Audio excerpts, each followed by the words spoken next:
Detox পানী আপুনি নিয়ম অনুসৰি খাইছেনে?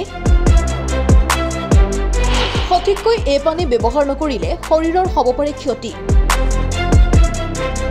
প্ৰয়োজনতকৈ অধিক পানী খালে শৰীৰত কি কমি যাব পাৰে জনোৱা হওক।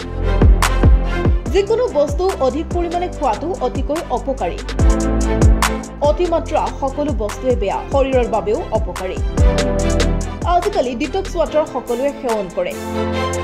ডিটক্স ৱাটাৰ সঠিকভাৱে আৰু সঠিক পৰিমাণে সেৱন নকৰিলে শৰীৰৰ ক্ষতিও হ'ব পাৰে।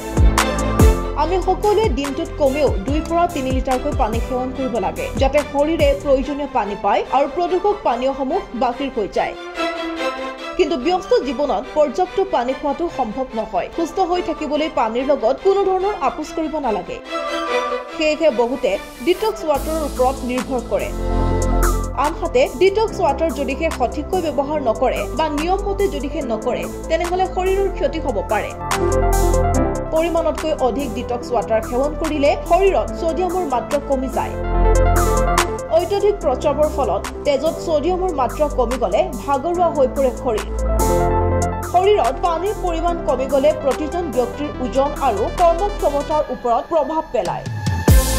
কোনে কিমান পৰিমাণে পানী সেৱন কৰিব এয়া পানীৰ চাহিদাৰ ওপৰত নিৰ্ভৰ কৰিব। কেইবাটাও ৰোগত পানীৰ পৰিমাণ কমাব লাগে। ডিটক্স ৱাটাৰ খালে খাদ্যৰ লোভো কমি যায়। তেতিয়াই শৰীৰত ভিটামিন আৰু খনিজ পদাৰ্থৰ অভাৱ ঘটে।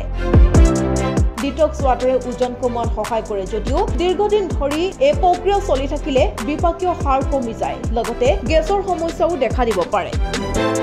নিউজ ডেস্ক, প্ৰতিবিম্ব লাইভ।